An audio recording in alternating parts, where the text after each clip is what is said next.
के अहद से उसमें इन चीज़ों को सजो करके रखने का जो एक बहुत बड़ा कारनामा अंजाम दे रहे हैं वो मुज़फ़्फ़र अली साहब दे रहे हैं। तो शुरुआत मेरे ख़्याल से उमराव जान अदा से की जाए। उमराव जान अदा को आपने किताब से निकाल करके, नावल से निकाल करके पूरी दुनिया में यानी सिनेमा के शायकीन के दिलों में आपने उसको बसा दिया है। कहा जाता था कि एक वक्त था कि उमराव जान अदा जब नावल लिखा गया तो लोग उसको ढूंढने के लिए चौक के बाज़ारों में निकल पड़े। तो क्या ख्याल आया, और उसी के साथ में एक सर बहुत ही मासूम सा सवाल है कि आपने उसके लिए जो इंतखाब किया उमराव जान अदा का, वो रेखा जी का किया, जो एक साउथ इंडियन एक्ट्रेस है, जो उर्दू से ये कहा जाए कि बिल्कुल नाआशना थी। कैसे आपने उनको उर्दू सिखाई और इस हद तक लेकर के आए कि उसमें अमीरन से लेकर के उमराव जान अदा का पूरा फिगर आपने उसमें डाल दिया?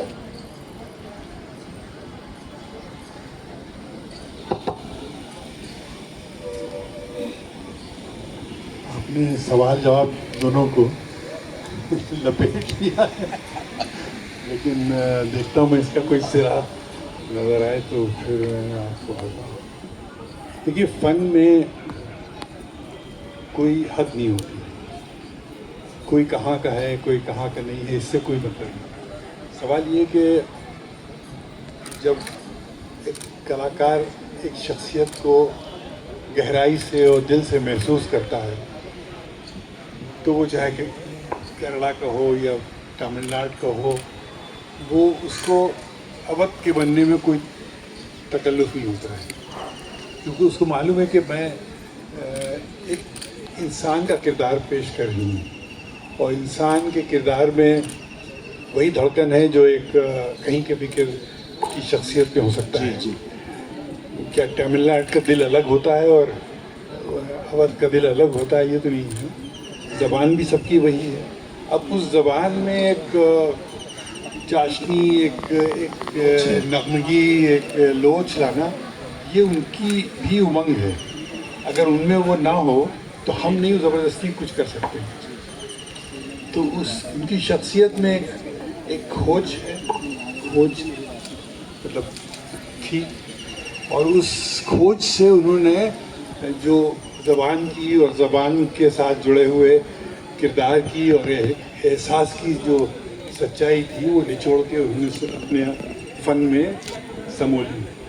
तो रेखा ने, और मुझे लगा ये था उनको देख के कि शायद ये कर सकते हैं, क्योंकि बहुत से लोग जो हैं वो अपने ही कल्चर के होते हुए भी इतने ऐड जाते हैं कि वो आपके बेकार हो जाते हैं।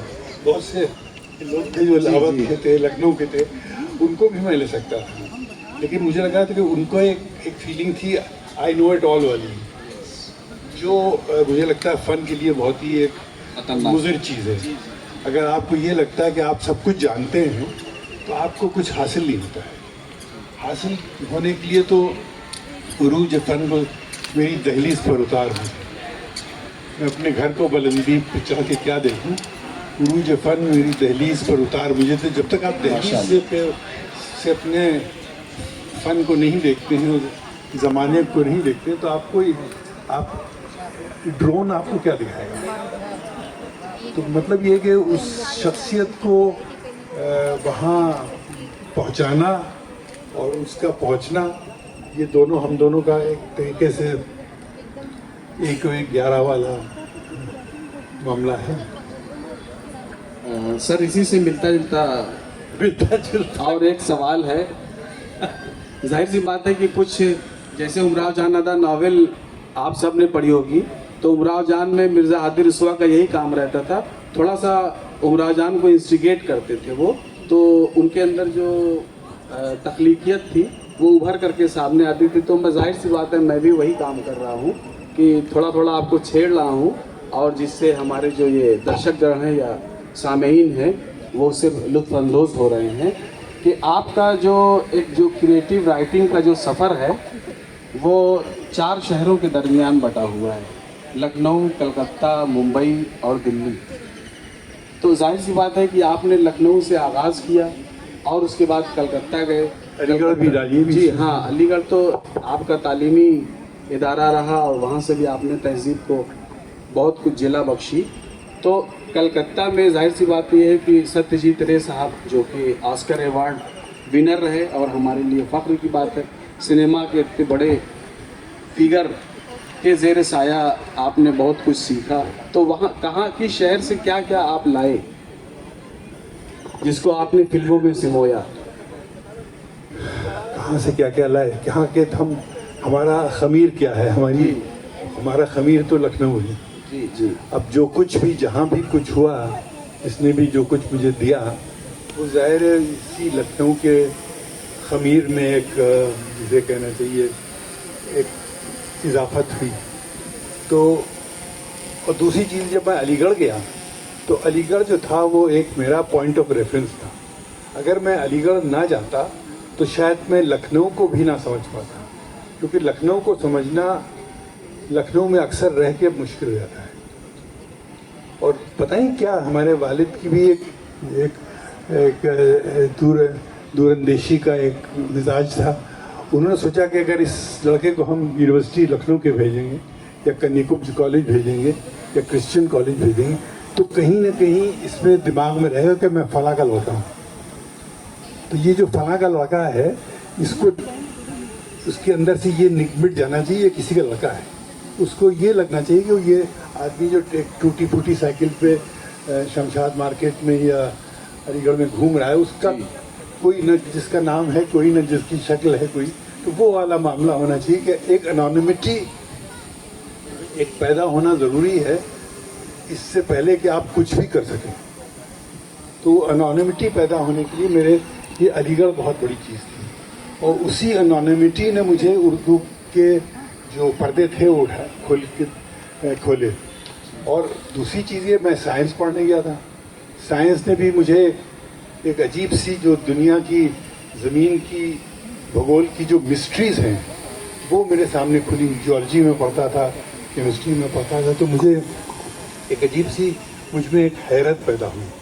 तो साइंस की हैरत और उर्दू अदब और शायरी का रोमांस, इनको जब आदमी इसमें मिलता है, और फिर ये भी डर है कि मुझे शायरी नहीं करना है, क्योंकि मेरे दोस्त ने कहा था अगर शायरी तुम्हें अच्छी सुनने को मिल जाए तो कभी शायरी मत करना।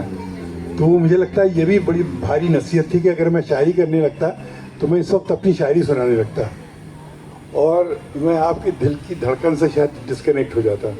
फिर मैं देखता कि मेरे शायरी की जो वेवलेंथ है वो आपसे मिल रही है नहीं।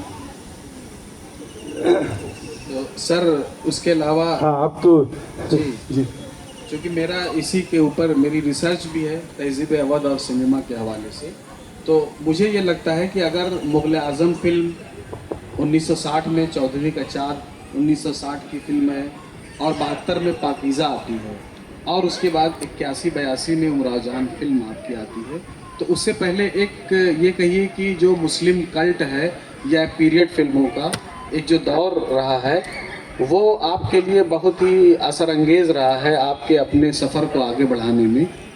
इसके बारे में आपकी क्या राय है? देखिए, यहाँ तक ये मुस्लिम हिंदू ये तो मेरे समझ में आती नहीं बात। मुझे तो सिर्फ अवध की समझ थी और एहसास था। मुझे ये लगा कि जब रे साहब जो हैं अपने बंगाली कल्चर में इतना डूब के और एक तख्लीक कर सकते हैं, तो हम अवध के लोग नहीं कर सकते हैं क्या? अवध जाके बॉलीवुड में जाके घुल मिल गया, उसकी पहचान ही ख़त्म हो गई। तो अवध की कोई पहचान ही नहीं रही थी जब हम फिल्मों में, मतलब हमारे दौर में जी।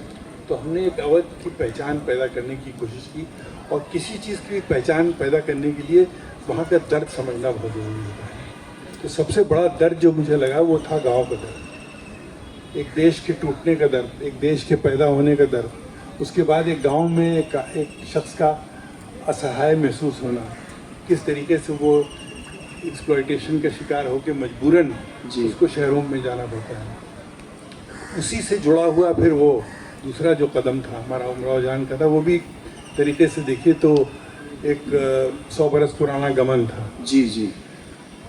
तो बहरहाल ये मैं जो आप कह रहा हूँ कि वो एक अवध की पहचान बनाना artistically is not easy, you know, because वो Awadh was already a lost case. Yes वहाँ के अच्छे अच्छे गाने वाले जो थे वो बिक चुके थे, शायर जो थे वो घुल चुके थे उसी माहौल में। तो उसमें से एक तरफ सीने में जलन आँखों में तूफान से क्यों है पैदा जी। हो, और दूसरी तरफ आजा संवरिया तो है गरबा लगा लूँ, रस के भरे तोरे नैन, जी इसको निकालना और इसकी सच्चाई तक पहुंच के इंसान की पीड़ा से उसको जोड़ना और मजबूरी से जोड़ना, मुझे लगा कि अवध को पहचानवाने का एक पहला कदम था। नहीं, इसमें तो कोई दो राय नहीं और कि दूसरा फिर उमराव जान का भी जो सवाल आया तो उसमें मैं वो अवध बनाना चाह रहा था लोगों के लिए जिस अवध में मैंने आंखें खोली, जिस अवध में मैंने दिल की धड़कन महसूस को किया। महसूस किया, वो अवध जो मेरी माँ का अवध था, जो मेरे वालिद का अवध था, उसमें बहुत ही ज़बरदस्त बारीकियाँ थी, हम बयान भी नहीं कर सकते वो बारीकियाँ। जब उमराव जान को मैंने बनाना शुरू किया तो आप जैसे रुस्वा साहब तो थे नहीं मेरे पास जी। तो मैंने वो किताब को टेप करके उसको मैं सुनता गया। उसमें से अवध के कितनी सुबहें, कितनी शामें, कितनी दोपहर, कितने महीने सब नज़र के सामने आते गए। और इस यहाँ पर मेरा पेंटर होना जो था जी। वो बहुत काम आता था, क्योंकि अगर मैं कोई भी दृश्य सोचता हूँ तो उसको मैं अपने कलम से ज़रूर जोड़ता हूँ। पेंट, अगर मैं उसको ना जोड़ूँ तो मुझे नहीं मालूम मुझे कैमरा कहाँ रखना है, मुझे लाइटिंग कहाँ कैसे करना है। तो मेरे लिए एक कंपल्सिव तरीका हो गया कि कैसे हम एक फिल्म को एक पर्दे पे कैसे दिखाएं, how to write with light, क्योंकि सारा खेल है इज राइटिंग विथ लाइट, जी जिसको you need inner eye to understand writing with light. आजकल हम लोग सब कुछ कर लेते हैं लेकिन we can't write with light because we don't know the truth. Yes of course The truth is in a lot of intangible realities that we have lost track of. You know what I mean? इसका कोई नक्शे कदम नहीं बना। नहीं तो वही है, उमराव जान जो था वो ज़रा आहिस्ता चलो रह गुजरे हस्ती में, जी। कहीं ये सिलसिले नक्शे कदम टूट ना जाए। तो वो नक्शे कदम टूटने का एक दर्द था, एक फिक्र थी। तो असली चीज़ है आदमी को की तालीम जो है उसके अंदर एक फ़िक्र पैदा करती है। जब तक आप में वो फिक्र नहीं है तो आप में वो तेवर नहीं आते हैं कुछ करने के। तो तेवर के लिए सबसे दर्द से फिक्र, फिर आगे तेवर, और फिर कला, और फिर कला जहाँ तक सवाल है, मैं तो कला को मतलब अपने कलाकार को मैं आसमान पर बिठाता हूँ, जी खुद जी ज़मीन पर बैठता हूँ, तब तो मैं जाके उसका हाथ थाम पाता हूँ। जी यही मैंने खयाम साहब के साथ किया, यही मैंने आशा जी के साथ किया। मैंने अपने दिल को उनके अंदर समो दिया, समझ तभी तो वो लखनऊ वाली बन पाई। जी जी सर, इसी से आगे बढ़ते हुए कि जाहिर सी बात है कि जो अवध जिसको कहा जाता है या अवधी तहजीब या लखनऊ की तहजीब, वो धीरे धीरे उसका मतलब श्रिंक हो रही है। तो इसको हम लोग कैसे महफूज रखें? अब जाहिर सी बात यह है कि उसको लिटरेचर के ज़रिए, सिनेमा के ज़रिए और नए नए प्लेटफॉर्म आ रहे हैं, उसके ज़रिए हम कैसे इसको हम महफूज रखेंगे? इस पे आपकी क्या राय है? ये बहुत ही भयानक सवाल पूछा है, इसके लिए जवाब देना बड़ा मुश्किल काम है। तहजीबें बदल रही हैं और हर तरीके का मंजरनामा बदल रहा है। हम आगही को रोते हैं और आगही हमें, जी वारफ्तगी ये शौक कहाँ ले चली हमें। क्या कहें? आई थी चंद गाम उसी बेवफा के साथ, फिर उम्र भर को भूल गई जिंदगी हमें। क्या कहें? तो ये जो आगही है, आदमी की जो अवेयरनेस पैदा हो रही है, जी हम इसी की तरफ जा रहे हैं और इसी को रो भी रहे हैं। वारफ्तगी ये शौक कहाँ ले चली, कहाँ ले तो हमारा चली? शौक जो है हमको कहाँ से कहाँ लिया जा रहा है। लेकिन बहुत ज़रूरी ये है, जैसा माली जी ने फरमाया, कि आप अगर अदब से जुड़े हैं, साहित्य से जुड़े हैं और अपनी विरासत से जुड़े हैं, अपने धरोहर से जुड़े हैं, तो कहीं ना कहीं उसकी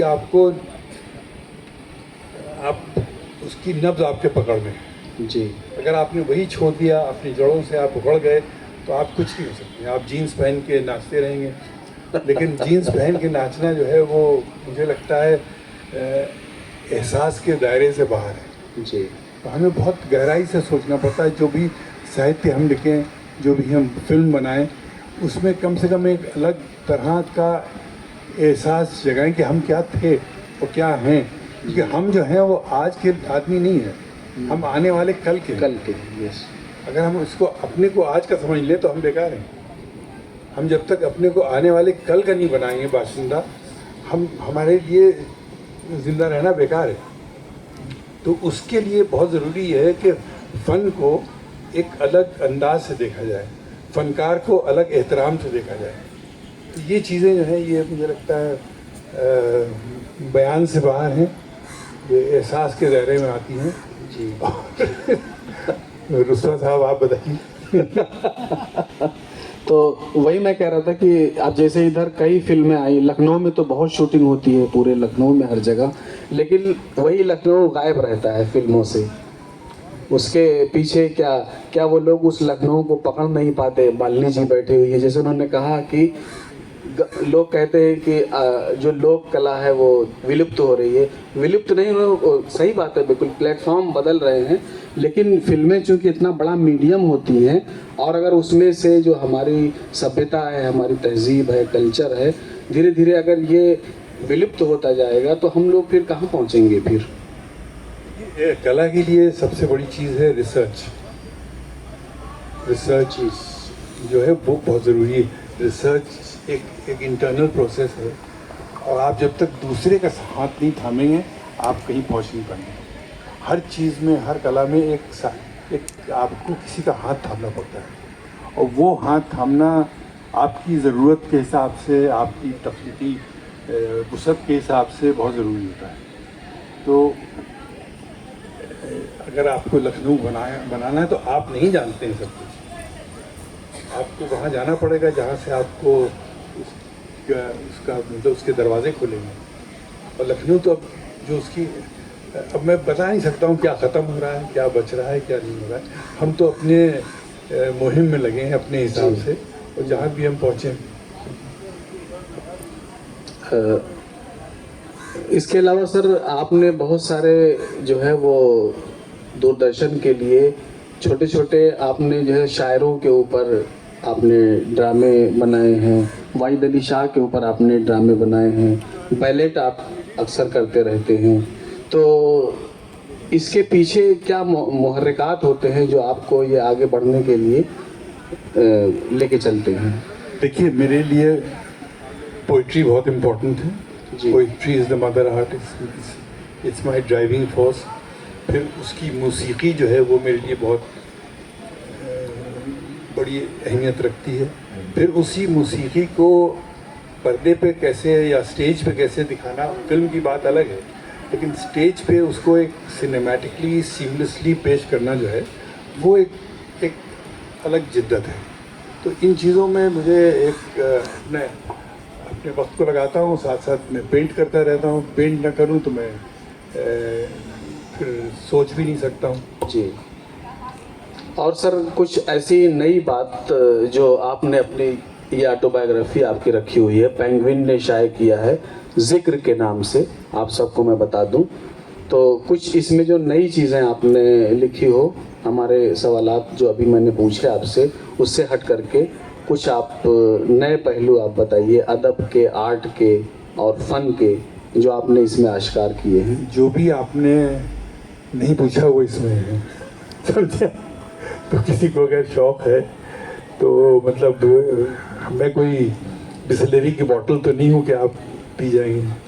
आपको कुछ उसमें थोड़ी सी जिद्दत करना पड़ेगी, और एक इस शाम के बाहर आना पड़ेगा, कुछ मोमबत्तियाँ जला के। जाहिर सी बात है कि लेखकगंज है तो दो मेरे सामने आप। लेखकगंज से ये ना हो कि जुल्फों की ऐसी छाँव से निकला हूँ तो जामी इंसान की जलती हुई सदियों से मिला हूँ, तो हसबैंड में ना पहुँच जाएं आप लोग सब। लेखकगंज। मैं भी एक दो चीज़ें आपसे जानना चाह रहा था कि सर वो आपने जो कि उमराव जान अदम में जो भी जिन लोगों को भी आपने शामिल किया, वो चाहे ख़याम साहब हों या शहरयार साहब हों आशा भोसले हूँ। मैं एक चीज़ जानना चाहता था, शहरयार साहब जो कि शायर हैं, अब तो दुनिया में नहीं है, ग्रांड पीटर बॉडी हैं, थोड़ा टफ थे, क्योंकि वो फिल्मों के हवाले से मैं उनको इतना जानता हूँ कि वो सिचुएशन तो एक्सेप्ट करते थे। आपने उनको कैसे इस तरह से आमादा कर लिया कि वो आपकी शायरी, चूँकि वो गज़ल ही कहते हैं, वो उसके अलावा दूसरी चीज़ों के बारे में सोचते नहीं, क्योंकि मैं जब भी उससे बात किया तो इस तरह से कह दिया। हाँ, तो वो ये था कि जब मैं अलीगढ़ में था तो मैं एक तरीके से उनकी शायरी पढ़ के जवान हुआ, और जो उनका कलाम था वो मेरे लिए एक पिछले राह था। और ये उनकी जो शायरी से मुझे एक इमेजरी का एहसास हुआ, तो वो मुझे लगा कि अगर जब मैं फिल्म के रास्ते पे चला तो मुझे उनकी शायरी ने मुझे रास्ता दिखाया। और फिर मैंने उनसे इजाज़त ली कि भाई ये दो चीज़ें ऐसी हैं जो मैं गमन में इस्तेमाल करना चाहता हूँ। सीने में जलन, आँखों में तूफ़ान सा क्यों है, और फिर अजीब सा नेहा मुझ पर गुजर गया है ना। और फिर मैंने उनको बुलाया भी, और उस वक्त जयदेव जी हमारे साथ थे। जयदेव जी में भी एक अजीब सी अदा थी, अजीब सी मस्ती थी। तो हम लोगों ने जो एक मिल के एक ये जो नगमे बनाए हैं गमन के, वो मेरे लिए भी एक अजीब सा नशा था उसमें। और शहरयार को भी एक अपना लुत्फ़ आया कि भाई मैं तो कहाँ से कहाँ, मैंने सोचा भी नहीं था कि सीने में जलन का ये नगमा हो सकता है। तो उसका एक अजीब सा उसका एक हाई था। फिर उस फिल्म के नेशनल अवार्ड्स भी मिले, इंटरनेशनल अवार्ड भी मिले, म्यूज़िक को भी अवार्ड मिला फिल्म फेयर। उसके बाद फिर जब मैंने उमराव जान में कदम रखा तो उसमें भी जो एक औरत की, एक लड़की की एक मजबूरी है, उसकी जो ट्रेजेक्टरी है, एक असहाय बच्ची से एक मतलब सीजन कॉर्टिजान जो ज़िंदगी से मतलब आंखें चार कर रही है, मजबूर भी है, और फिर भी उसको एक अपने प्लेटफॉर्म से देख रही है। उसको मैंने शहरयार की शायरी से उसको मैंने पिरोया। तो उसमें एक जो इब्तिदा की ऑप्टिमिज़म होती है, फिर ज़्यादा और कॉन्फिडेंस होता है, फिर डिसल्यूजनमेंट होता है, फिर एक डिसल्यूजनमेंट और बढ़ता है। जैसे ये है ना, दिल चीज़ के आया आप मेरी जान लीजिए। अब ये जो एक यूथफुल ऑप्टिमिज़म है, एक अच्छी एक पता नहीं एक शरीफ ख़ानदान की उसने माहौल में कदम रखा है। फिर उसके बाद वो इस शम्मे फ़रोज़ा को आंधी से डराते हो, इस शम्मे फ़रोज़ा के परवाने हज़ारों। अब ये जब तक आप उसके प्रेडिकमेंट में नहीं उतरेंगे, शायर, गाने वाला, म्यूज़िक वाला, बनाने वाला, तब तक वो चीज़ें असर नहीं करती। आप ज़िंदगी भर कुछ करते रहिए, गाते बजाते रहिए, लेकिन चीज़ों को दिलों के अंदर पेवस्त करना, एक डूब के जाना है। तो उसमें जब तक मुझे लगता नहीं कि ये शख्स मेरे साथ डूब सकता है तो मैं उसको छूता नहीं। जब मुझे लगा ख़याम मेरे साथ डूब सकते हैं, अपनी अना को अलग रख के, और हम लोग एक रास्ते पर साथ चल सकते हैं। फिर जब तक कि आशा जी उसमें नहीं डूब पाई, तब तक ये चीज़ बन नहीं पाई। असल में ये सवाल करने की वजह ये थी कि मुझे याद है 2001 में मैं लखनऊ ही आ रहा था, दिल्ली से, शताब्दी में था, और अचानक उमराव जान का उस ज़माने में तो वो ऊपर आपका जो गाना है वो पॉपुलर वो बजने लगा। फिर मुझे लगा कि अचानक क्या हो चुका। शहरयार साहब भी आ रहे थे इस प्लॉट पे, लेकिन उन्होंने मुझसे उस ट्रेन का जिक्र नहीं किया था। मैं ज़रा सा उनका एक अच्छा स्टूडेंट माना जाता था, तो ये इसलिए किया कि उनसे जब मुझे खबर लग गई कि वो ज़रूर इस पर वो तशरीफ़ फरमा है, वो ज़रूर उस ट्रेन में है, तो मैंने ट्रेन पे अलीगढ़, बिल्कुल अलीगढ़ में, ये 2001 का वाक़या बता रहा हूँ। शताब्दी अलीगढ़ पहुँची, शहरयार साहब उस पर आए और वो गाना बजने लगा, दिल चीज़ क्या है। तो फिर मैं उनको ढूंढ करके पहुँचा, क्योंकि मैंने कहा सर तो वो आपको तो किसी और ट्रेन से जाना था यहाँ। तब ये बात उनसे की जो आप डूब के वाली बात कर रहे हैं। मैंने उनसे सवाल किया, इतना अच्छा आपने किया सर, आपको क्यों नहीं और लोग लिखते हैं यश चोपड़ा वगैरह के लिए। तो उन्होंने साफ ये कहा कि जब तक कोई चीज़, जैसे आपने अभी जो इजहार ख्याल किया, ये एग्जैक्टली वो चीज़ कह रहे थे, जब तक कोई चीज़ मैं किसी की सिचुएशन पर गज़लें अपनी कुर्बान नहीं कर सकता। इसीलिए ये सवाल किया था सर, आप उस वाक़े को जिस तस्दीक करने के लिए। ख़याम साहब से कहा कि देखिए आप जब तक शहरियार नहीं लिखेंगे तब तक कि हम आगे नहीं बढ़ेंगे। वो तो ये लोग जितने भी म्यूज़िक डायरेक्टर होते हैं इनके लिखने वाले सब सेट होते हैं, वो उनकी अलग दुनिया होती है, हमारी दुनिया एक हम नहीं बना रहे। जी, बहुत बहुत ही खूबसूरत सवाल था कि आपने कहा, बल्कि मैंने यहाँ तक पढ़ा है कि उस नावल को, आपको यकीन नहीं होगा कि उमराव जान अदा नावल को उन्होंने 66 मरतबा पढ़ा था, और पढ़ करके तब वो जो है वो जितने भी गीत लिखे थे, गज़लें लिखी हैं, तो अब आप सोचिए कि इतना डूब करके अगर कोई नावल लिख रहा है और गाने लिख रहा है तो वो किस मेयार के होंगे, किस स्तर के वो गाने होंगे। ये एक बड़ा अहम सवाल था। और सर, जैसे गमन है वो थोड़ा बहुत जो बम्बई का अपना एक कल्चर है, या आगमन जो है वो मुंबई का जो कल्चर है, मज़दूरों के जो हालात हैं उसको वो बहुत ही खूबसूरती से बयां करती है। इसी तरीके से अंजुमन आपकी एक फ़िल्म है, लोग ये समझते हैं कि मुज़फ़्फ़र अली साहब ने सिर्फ़ और सिर्फ पीरियड फिल्में बनाई हैं, लेकिन उसके अलावा आप देखिए कि उन्होंने जो है वो अंजुमन जैसी फिल्म भी बनाई है जो चिकन वर्कर्स के ऊपर है, जिसके बारे में बहुत कम यहाँ गुफ्तगू होती है, और उनके बारे में बहुत कम गुफ्तगू होती है चिकन वर्कर्स को लेकर के। उनके इशू को आपने जो है वो उठाया। सर, इस पर थोड़ा रोशनी डालिए। मुझे लगता है लोग थक चुके हैं इस तरह की बातें सुनने। नहीं नहीं जी, अब इसके बाद ऑडियंस भी कुछ पूछेंगे आपसे। हाँ, क्योंकि थोड़ा जी। इनको इंगेज करें जी। मैं उसी में अंजुमन को लथेड़ दूंगा।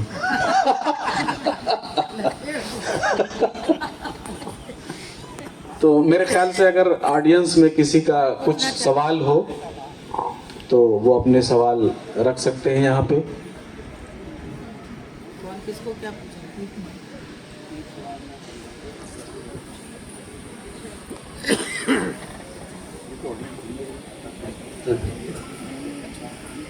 मुज़फ़्फ़र अली साहब एक चीज़ है जो बड़ी तशवीशनाक है, ख़ास तौर पर उन लोगों के लिए जिन्होंने वो दौर देखा है गमन का या गर्म हवा का या उमराव जान का।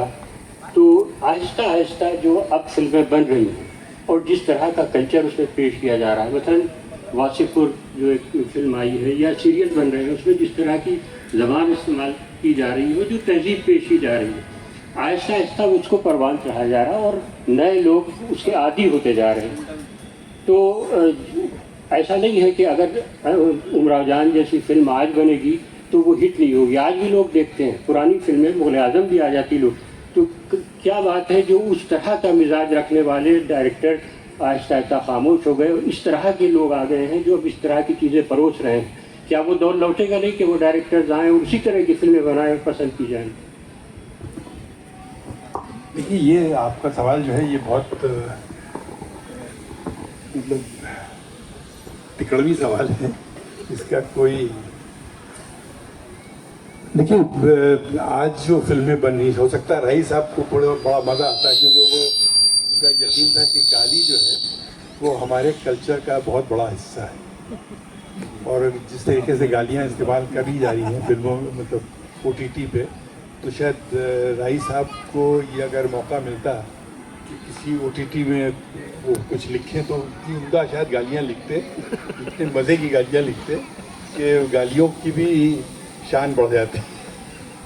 लेकिन बहरहाल मेरे लिए राही साहब एक बहुत बड़ी हस्ती थे, और मैं हमेशा चाहता था मैं राही साहब के साथ काम करूं। तो अंजुमन में जो डायलॉग्स हैं वो राही साहब के लिखे हैं, और इतनी उसमें चाशनी है, इतना उसमें इतनी खुशबू है लखनऊ की, और उसमें बेहुदापन भी है थोड़ा बहुत। लेकिन सवाल ये है कि उसको उस फिल्म को वो आज की होते हुए भी उसमें पुरानी चीज़ों की कदर है, पुरानी इमारतें जो बोलती हैं उनकी कदर है, पुराने कपड़े जो बोलते हैं उनकी भाषा है, पुराने दर्द हैं उनकी भाषा है। वो फिल्म आज की है, तो आज के चिकनकारों की कहानी है। सकता है 10-20 साल का मामला हो, लेकिन इतना कोई तब्दील नहीं हुआ। तो उस ज़बान को समझना, उस मजबूरी को समझना, लखनऊ के कि उस हुस्न को समझना जिसका कोई अब इस वक्त पुरसाने हाल नहीं है, और उसके बाद उसी लखनऊ के हुस्न को एक दस्तकार की मजबूरी के साथ जोड़ना। तो आप जब देखिएगा तो उसमें एक आपको हर फिल्म में देखिए कई लेयर्स होती हैं जी। कोई चीज़ जो है वो एक लेयर की नहीं होती फिल्म में। उसमें रोशनी भी होती है, दर्द भी होता है, मौसीकी भी होती है, राग भी होते हैं, आवाज़ भी होती है, चेहरे भी होते हैं, आंखें भी होती हैं, मजबूरियाँ भी होती हैं। तो ये जब तक आप उसकी सही लेयरिंग नहीं कर सकते हैं तब तक आप फिल्म में बना सकते। आज जो फिल्में बन रही हैं वो उनके जो कपड़े हैं वो लगता है सीधे वो कलकत्ता या इस तरीके की अदा से लेके सीधे वो उन्होंने ओवर द टॉप कपड़े पहना दिए। वो कपड़े की कोई भाषा नहीं है, कपड़े बोलते हैं भाई। जो एक सड़क पे बैठा हुआ फकीर है उसके कपड़े ज़्यादा बोल रहे हैं बनिस्बत जो हम लोग बंटन के, मार्क्स एंड स्पेंसर्स के और उसके कपड़े पहन के आते हैं। तो जब तक आप कपड़ों की भाषा नहीं समझेंगे तब तक उसका दर्द नहीं समझेंगे। तो फिल्म में सबसे बड़ा मसला होता है कि आप किस तरीके से उसको सजा रहे हैं। अब मैं जूनी फिल्म बना रहा तो मैंने क्या किया, मैंने वो है ना चिराग अलाउद्दीन का वाला मामला, मैंने पुराने नए कम्बल ख़रीदे और पहलगाम के बाज़ार में जो गुजर लोग आते हैं अपने भेड़ लेके, मैंने उन कम्बलों से उनको एक्सचेंज किया। Because they had a history, उन्होंने वक्त देखा था। तो कपड़ों ने वो जिन आपको अंदाज़ा नहीं कि जब तक आप वक्त को बयान कर रहे हैं ना फिल्म में, आप ये नहीं दिखा रहे हैं कि मैं कितना शानदार हूँ, आप ये दिखा रहे हैं कि मुझ में कितनी सच्चाई है। तो फिल्म का जो मीडियम है उसको हम लोगों की पटरी उतर चुकी है, उसको चढ़ाना बड़ा मुश्किल काम है। क्योंकि जो पैसा लगा रहा है उन साहब पे, वो भी कहता है यार तू शानदार बना, या don't worry about research and don't worry about the language of this and that, सब उल्टा सीधा है। तो वो उस तरह की समझ नहीं रही है सब। तो जो फिल्में आजकल बन रही हैं वो वक्त से जुदा है, सच्चाई से जुदा है, असलियत से जुदा है। और किसी का कोई सवाल? आपसे गुफ्तगू। जी नमस्कार सर, हमारी बिसात नहीं है आपसे सवाल पूछे, बहुत स्तरहीन सवाल है लेकिन फिर भी पूछूंगा कि मैं ये पूछना चाहता हूँ कि क्या अभी फुल टाइम शायरी करनी चाहिए? आप करते हैं शायरी? जी। मैं तो डरता हूँ शायरों से। नहीं, बिल्कुल आपको करना चाहिए। डॉक्टर ने मना नहीं किया शायरी को, हमारे डॉक्टर ने मना किया था। डॉक्टर असगर वजाहत ने कहा अगर तुम्हें शायरी अच्छी सुनने को मिल जाए तो मत करना, लेकिन शायरी आप नहीं करेंगे तो फिर हम सुनेंगे क्या? लेकिन बहुत नॉर्मल सी बात है कि शायरी करेंगे तो खाएंगे कहाँ पे? जैसे मैं आप खाने की फिक्र मत कीजिए, शायर बहुत मज़े में खाता है, कोई शायर भूखा नहीं आज सोता है, सोते हैं। और ऑडियंस से किसी का कोई सवाल?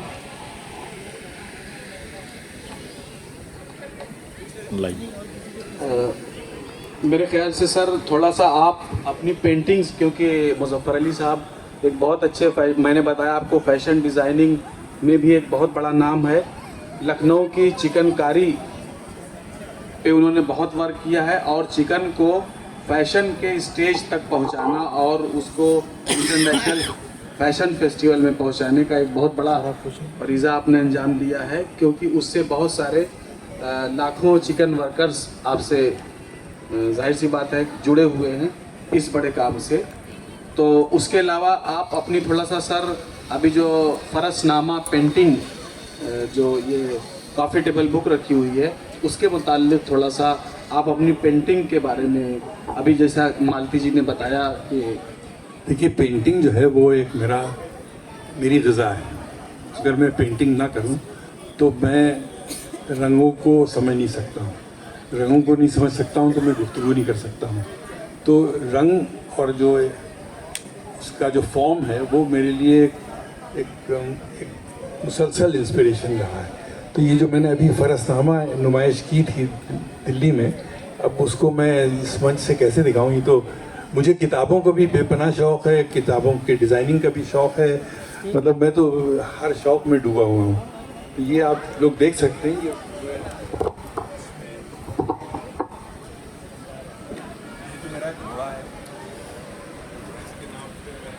बराक है ये, बराक है।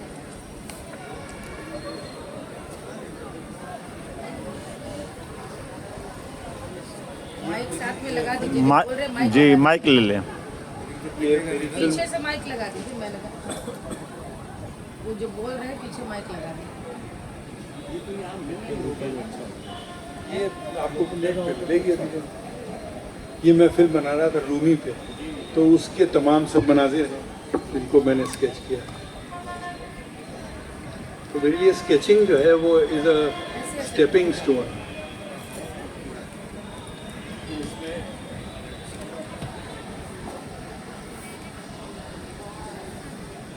मैंने एक लिफ्ट बनाई है 30 फुट ऊंची अपने लड़के के घर के लिए बॉम्बे में।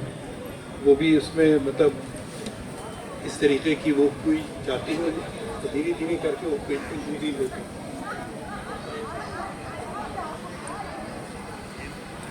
ये these are all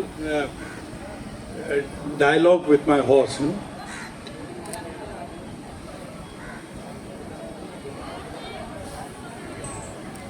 तो बहरहाल ये एक शौक़ है जो मेरा मेरे लिए एक बहुत अहम शौक़ है। तो मैं फिल्म बनाऊँ या ना बनाऊँ, फिल्म बनाना मेरे हाथ में नहीं है। ये काम करना मेरे हाथ में है। तो ये काम जो है ये मेरे फिल्म की तैयारी भी है, क्योंकि एक आप विजुअल लैंग्वेज से दूर नहीं हो सकते हैं। आप फिल्म बनाएं ना बनाएं, लेकिन फिल्म के अंदर की जो केमिस्ट्री है, जो उसके अंदर के इंग्रेडिएंट्स हैं, उनसे आप हमेशा आपको मतलब हमागोश रहना पड़ेगा। और वो नहीं होता है तो फिर आप फिल्म भी कभी नहीं बना पाएंगे। फिल्म मैं बना रहा हूँ, इसकी बात ये नहीं कि मैं फिल्म नहीं बना रहा हूँ।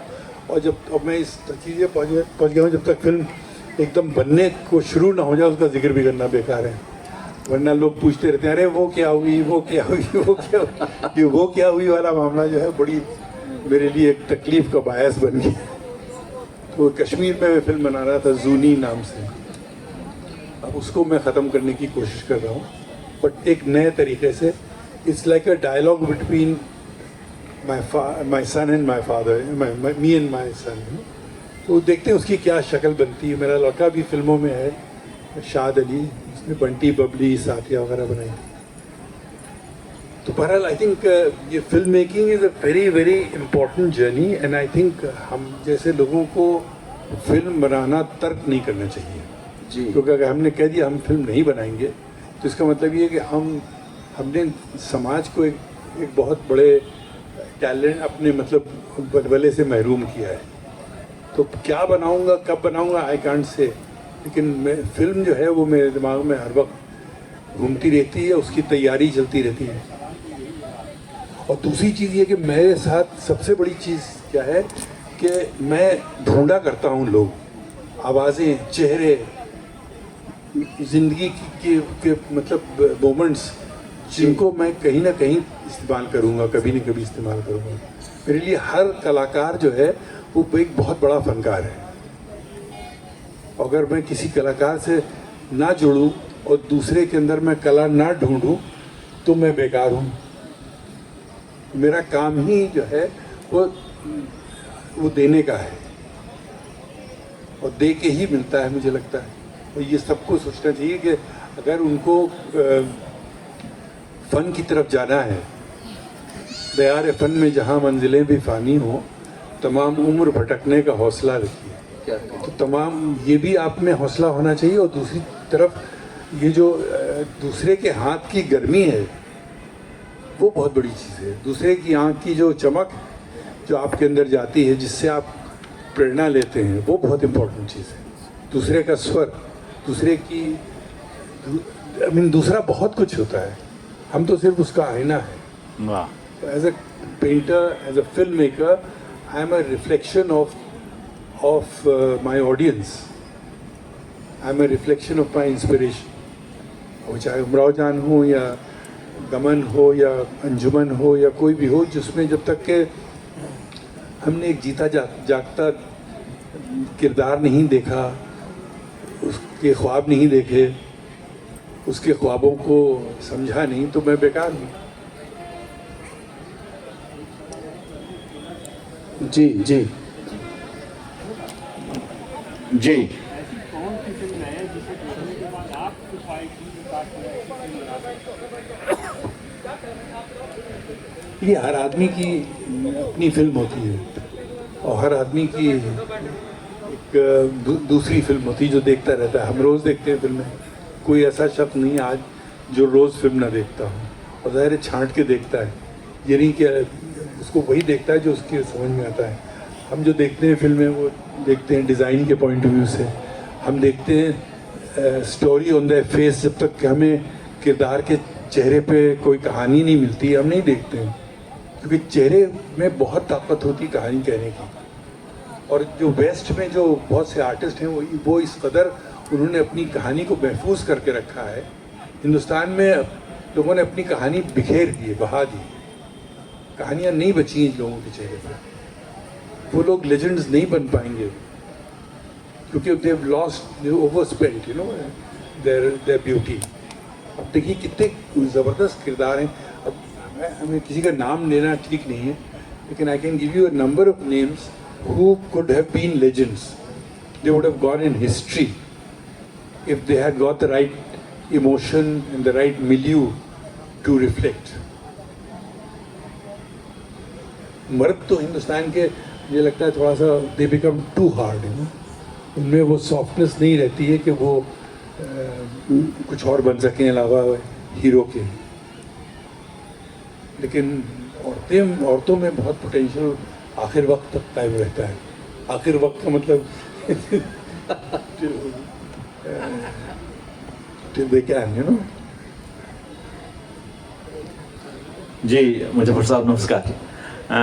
कई सारे बड़े कामों से हम लोग परिचित हैं मुजफ्फर अपना साहब। परिचय दीजिए। जी जी, मैं अर्पण कुमार हूँ और मुजफ्फर अली जी पर कई सारे काम करते हुए मैं भी कहीं ना कहीं इनरिच हो रहा हूँ, और मुझे अच्छा लग रहा है कि आज मालिनी जी भी हैं। जब 3 वर्ष पहले हमने मुजफ्फर अली जी पर एकाग्र किया था तो उसमें मालिनी जी भी आई थी ऑनलाइन ही, और बहुत सारे लोग देश से जुड़े थे, एक्टिंग से भी और म्यूजिक से भी, साहित्य से भी, असगर वजाहत भी, तमाम लोग, बड़े बड़े लोग जुड़े थे और बहुत अच्छी वह चर्चा हुई थी। कल भी हम लोग सुन रहे थे मुजफ्फर अली जी को, तो बहुत सारे पक्षों पे चर्चा हुई, संक्षेप में ही मगर हुई। एक और बड़ा पक्ष जो मुजफ्फर अली जी का है सूफी संगीत को लेकर, कई अंतर्राष्ट्रीय प्रोग्राम यहाँ किए। जी, जहान खुसरो हिंदुस्तान में भी, हिंदुस्तान से बाहर भी, भारत में भी कई शहरों पर आपने किया। तो उस सूफीज़म को कहीं ना कहीं मुझे लगता है कि मुजफ्फर अली जी शांति से भी जोड़कर चलते हैं, जिसकी आज बहुत ज़रूरत है। तो उस सूफीज़म की आज और कैसे महत्ता बढ़ गई है, इस पर थोड़ी सी रोशनी डालें मुजफ्फर साहब। देखिए, सूफिज़्म तो मतलब चीज़ों को दिल से देखने का तरीका है। जब तक आप चीज़ों को दिल से नहीं देखते हैं, दिमाग से देखने से कुछ मिलता नहीं है। और जब आप देखते हैं समाज बट रहा है अलग अलग फ़िरक़ों में, अलग अलग टुकड़ों में, तो उसको कौन सी ऐसी चीज़ है जो जोड़ सकती है? वो मुझे लगता है सिर्फ एक चीज़ है, वो है मोहब्बत। अगर मोहब्बत नहीं है और इंसानियत नहीं है तो आप इंसान को हर वक्त डराते रहेंगे, बांटते रहेंगे, सब कुछ करते रहेंगे। तो इसका एहसास मुझे पैदा हुआ जब मैं कश्मीर में फिल्म बना रहा था जूनी, कि एक तरफ तो इतना वहाँ इंसर्जेंसी और तशद्दुद और मिलिटेंसी थी, और दूसरी तरफ सूफिज़्म एक ऐसी चीज़ थी जो कहीं ना कहीं समाज को पकड़े हुए बैठी थी, एक बड़ा अम्ब्रेला। हाँ, और जब मैं नाकाम होकर वहाँ से दिल्ली पहुँचा, वो फिल्म ना बन पाई, तो मैंने फिर जहान खुसरो के बारे में सोचा, और मैंने सोचा कि ये जहान खुसरो जो है ये बहुत बड़ा दायरा है। इस दायरे में कोई मुल्क नहीं है, कोई क्रीड नहीं है, कोई बैरियर नहीं। कोई बैरियर नहीं है उसमें। आप कितनी बार हमारे साथ जहान खुसरो में आई हैं और हर बार जहान खुसरो में हम लोगों ने एक नया रंग ढूंढा है और एक से एक, मतलब मान लीजिए कि मैं उनके मुंह पे तारीफ नहीं करना चाह रहा था, लेकिन आपने कर दी मेरी तारीफ मुझे नहीं करना। हाँ लेकिन सामने ये है कि एक तरफ ये लाइट चौंधी आ रही है मुझे और दूसरी तरफ मालिनी जी भी चौंधी आ रही है। लेकिन जितना काम हमने, मुझे लगता है नफासत का काम मालिनी जी के साथ किया है, मैंने या तो फिर आपदा परवीन जी के साथ किया होगा, लेकिन हिंदुस्तान में इतना खुले दिमाग का, खुले दिल का और इतना वर्सटाइल जी जी गला रखता हुआ आदमी नहीं मिलता, शख्स नहीं मिलता है। तो हम लोगों ने अब ये एक तरीके से she is the essence of जहान खुसरो।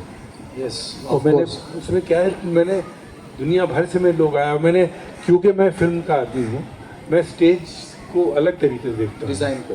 हाँ, मैं लाइट को अलग तरीके से देखता हूँ और उस पर मैं बहुत मेहनत करता हूँ। और मैं ये भी देखता हूँ कि जो आखिरी आदमी बैठा है मंच, मतलब स्टेज पे, उसको क्या मज़ा आ रहा है।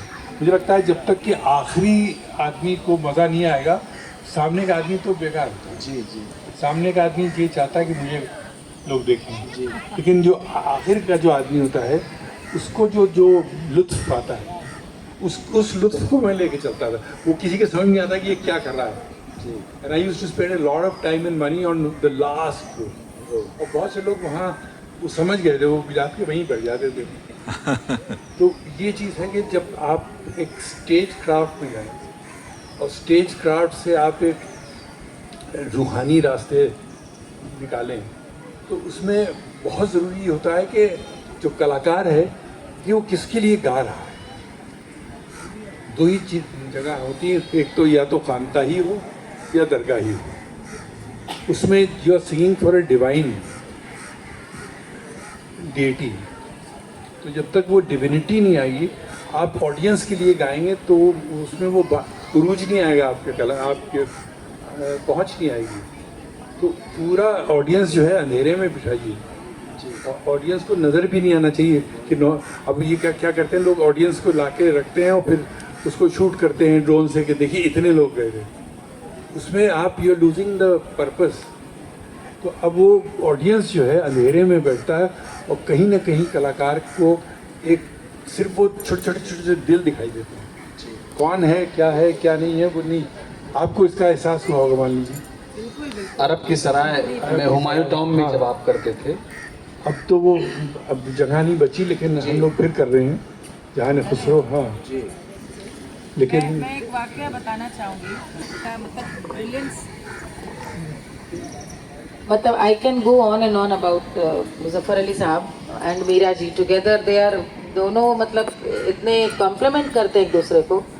एक बार श्रीनगर में हम लोग गए और उस समय जहान खुसरो के लिए मेरी खुशकिस्मती थी, आपने हमें दावत दी, गाना है, तैयारी हुई, हम लोग गाने गए। और पहले से जहाँ तक हमें याद है, चार चिनार के नीचे प्रोग्राम पहले तैयार था, तय था कि प्रोग्राम वहाँ होगा डल लेक के पास। और एक दो दिन पहले ही कुछ वाकया हो गया और जाहिर है इजाज़त नहीं मिली। और जो वहाँ पर सबसे खूबसूरत ऑडिटोरियम, जो मुझे लगता है दुनिया के सबसे शानदार ऑडिटोरियम्स में, शेख क्या नाम जी, SKICC, वहाँ पे प्रोग्राम तय हुआ।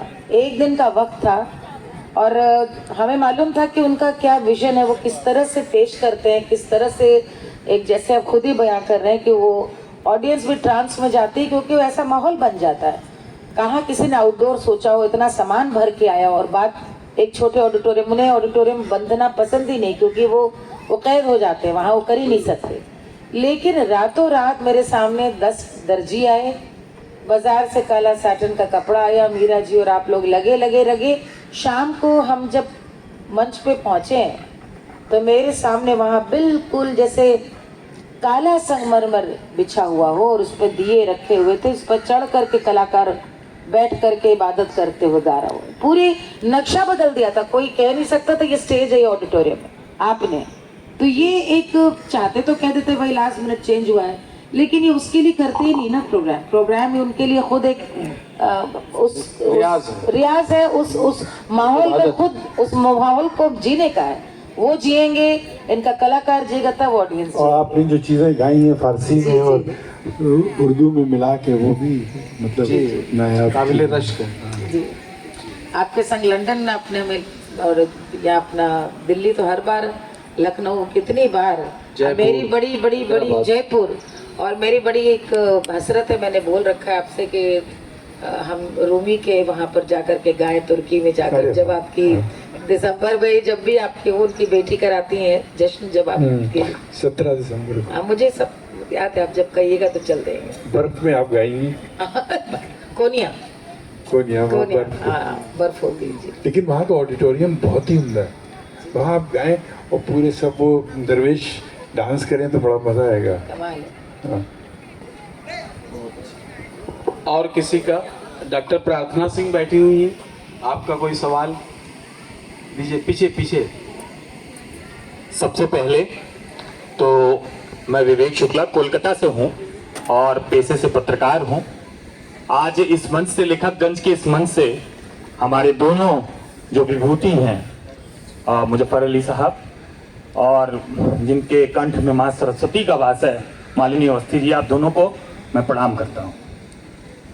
आज से 21 साल पहले मैंने मालिनी जी का एक इंटरव्यू लिया था और आज बड़े सौभाग्य की बात है कि आज दोबारा इनसे इस स्टेज पे मिलने का मौका मिला।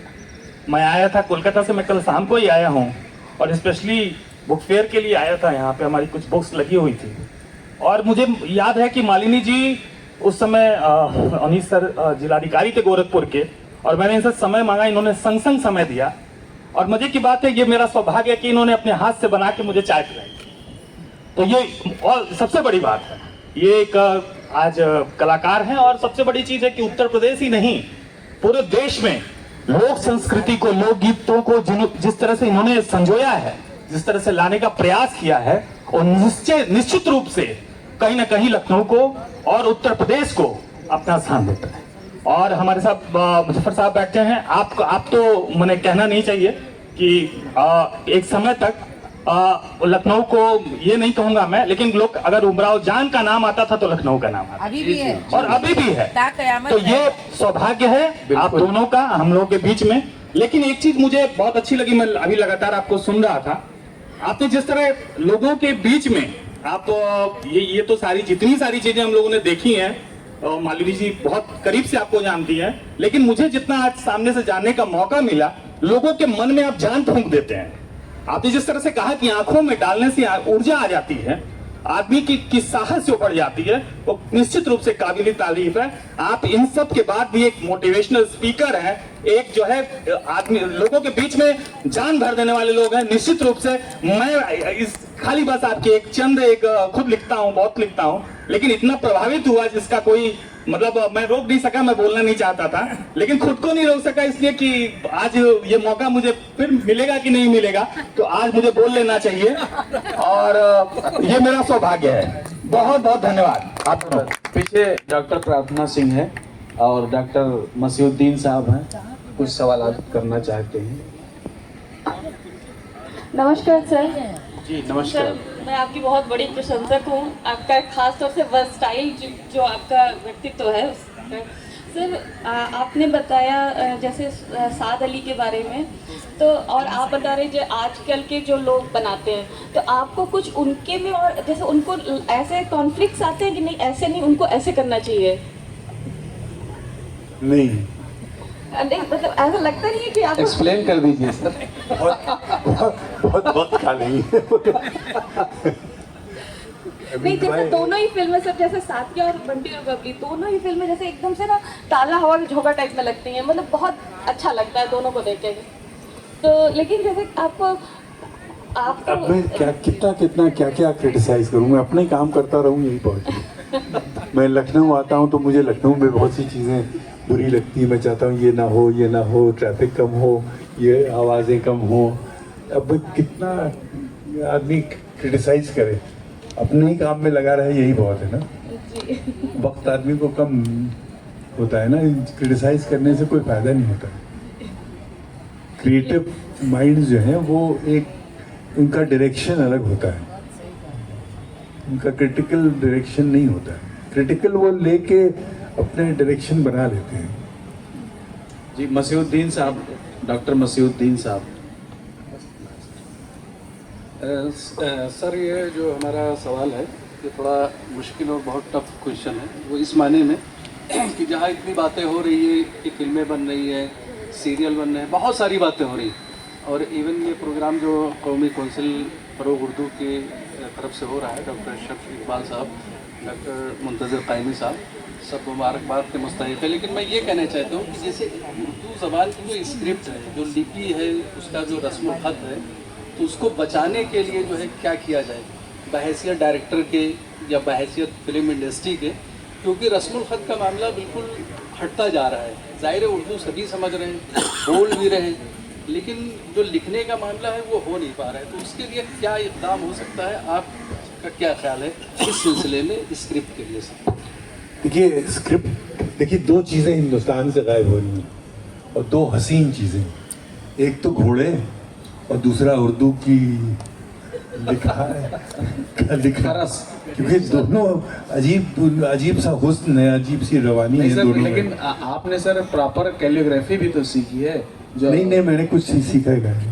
मैं मुझे वैसे जी देखिए मालिनी जी गवाही दे रहे हैं। मालिनी जी जो है वो हमें वो अंधभक्त हैं भाई।